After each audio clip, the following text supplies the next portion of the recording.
Counting సందర్భంగా ఉమ్మడి జిల్లాలో పోలీసు ఆంక్షలు పక్కాగా అమల్లో ఉంటాయని పోలీసు అధికారులు స్పష్టం చేశారు. ఎన్నికల అనంతరం జరిగిన అల్లర్ల నేపథ్యంలో అనంతపురం, సత్యసాయి జిల్లాలో 144 సెక్షన్ తో పాటు 30 యాక్ట్ అమల్లో ఉంటుందని చెప్పారు. ఒక్క అనంతపురం జిల్లాలోనే 315 సమస్యాత్మక ప్రాంతాలను అధికారులు గుర్తించారు. ఆయా ప్రాంతాల్లో మొబైల్ పార్టీలను నియమించడంతో పాటు అదనంగా జిల్లాలో 275 కెమెరాలను అమర్చారు. ప్రతి నియోజకవర్గంలోనూ కౌంటింగ్ రోజు ఒక డ్రోన్ ఎగరవేయనున్నారు. కౌంటింగ్ రోజు జిల్లా వ్యాప్తంగా డ్రోన్ కెమెరాలు, సీసీటీవీ కెమెరాలు వాడడంతో అన్ని చోట్ల నిఘా ఉంచామని పోలీసు అధికారులు స్పష్టం చేస్తున్నారు.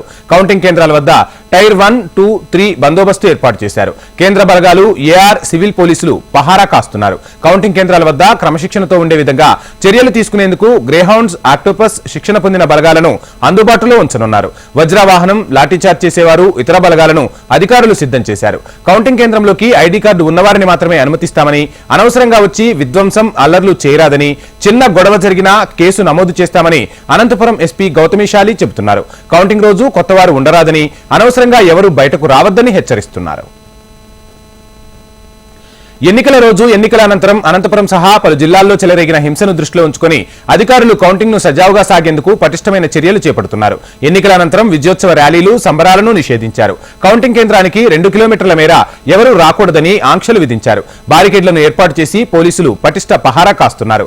ఎన్నికల కమిషన్ నుంచి అనుమతి పొందిన వారు, పాసులు కలిగిన వారిని మాత్రమే కౌంటింగ్ కేంద్రాల్లోకి అనుమతిస్తున్నారు అధికారులు.